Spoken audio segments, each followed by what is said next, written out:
and welcome to Vienna. Today we're attending the United Nations Development Organization conference in Vienna. Matters of importance to Africa are being discussed here. Climate change, agricultural development. Why don't we go inside and speak to those who are in charge, who are making the big decisions that affects all of us in Africa. Come inside with me.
Hello and welcome. We're speaking to Yao Shenchong, the Director General of the China International Center for Economic and Technical Exchanges, Ministry of Commerce, CICET. Sir, thank you so much for your time. We understand that you're the champions of renewable energy. Tell us a little bit about the work that you're doing with renewable energy. Now I think it's better that I talk something that we do with UNIDO. All right. Okay. Now if we look into the posters here, you can see these are the corporations that we have with you under the framework of UNIDO in China. There are a lot of industrial centers here. One of the things is we did with UNIDO is on the renewable energies that we talk about the blue sky ranking on renewable energy industry in China. And we did have this center in Shenzhen. The center that we have with UNIDO is that we would like to work with UNIDO under the framework of UNIDO, that we can gain some of the experiences we have and try to disseminate the experiences that we have in China to the other developing countries.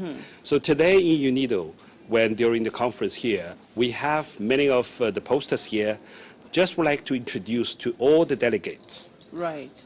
With all the South-South cooperation, with the heading of South-South cooperation that you can see. South-South cooperation. What is South-South cooperation? Is it different? Does it come under the Ministry of Commerce or is it different to the Ministry of Commerce? Now, in China, the Ministry of Commerce is the government agency responsible for the technical cooperation with the other developing countries as well. And CICET, that I'm now heading, is the government agency which has responsible coordinating of UNDP and UNIDO program in China. But CICET comes under the Ministry of Commerce. Yes, if you look into my card, you can see CICET. This is within the Ministry of Commerce. This is really, on the food safety. We understand there are some problems now in many of the developing countries regarding the food safety. We would try to, with the assistance from UNIDO, try to have some of the food security. And now these are the enterprises who, through the training, they get the certificate, try to ensure the food safety. So when the DG came to China in September, he also presented these credentials to these companies. I see. So the China South-South Cooperation, is that doing renewable energy as well as food security? Yeah. Now we have all these posters here under the heading of China South-South Cooperation. It's not only saying we only do with renewable energy or we do only with this food safety. We have with hydropower, we have with the solar energy, we have... So you're doing different aspects of renewable energy? Yes. And food safety is also one of the areas that you do? Yes. If you look into this small hydropower, this is, we have this UNIDO Center, International Center on Hydropower. This is a public and non-profit institution directly under the UNIDO, and Ministry of Water Resources and the MOFCOM, Ministry of Commerce, where it's our big ministry. So this is a kind of international network on small hydropower, which is an international organization with more than 300 members from 70 countries. Yes. So they are also countries. Are they most of these countries, the 70 countries, are they countries within Africa or countries around the world in general? Countries around the world, but all in the developing countries. Okay. Yes. So now we understand that in Africa there's a big program of lighting up Africa. So I think this is one of the objectives of this center, to help and to provide limited, I think, help that we can to contribute to the lighting up rural Africa, which I think is quite good. If we look into this, you're also doing low-cost housing. Low-cost housing. This is the Bahrain, and this is the sample of the houses. Of the houses. First, it's a low cost. Second, is energy saving, which I think this is most welcome by the local people there. And also, I think, in China, we, together with UNIDO, we set up a kind of center, UNIDO Center for South-South Cooperation in China. And we do a lot of things, try to promote South-South cooperation, to linking the cooperation of the countries. So I think when we talk about South-South, we don't have the meaning of the pure recipient and the donor. It's a kind of cooperation. It's kind of cooperation among developing countries, which I think is quite good, because the experiences that China have in the course of development will be very, I think, applicable to many of the developing countries. So with so many countries that are here at the conference today, have a lot of them come here to see what you're doing? Are they subscribing or buying into the work of the South-South Cooperation? I think the first thing is we would like to get more people to know there are many of the programs in China for South-South cooperation. So we have also provided many of the brochures here, and I think we have the contact persons here. So if they have an interest, they know there's a platform here which are created by UNIDO and Chinese government. So it's a partnership between UNIDO and the Chinese government that other countries within the UN can actually, yes. This is also the famous word about this solar energy, which I think everybody is now keen on, the green development, which I think is also very, very, I think, welcome by many of the developing countries. So in China, we have this network on the South-South cooperation. Every year we meet together to exchange the knowledges, experiences, information, which are good. So CISET, I think in the years of working now, we have focused very much on the South-South cooperation. So this is what we get from the UN, just for the recognition of the work that we have. Oh, wow. Congratulations. Yes, thank you. So I think now we have a lot of good cooperation with UNIDO. When the DG came to China in September, he met with our minister.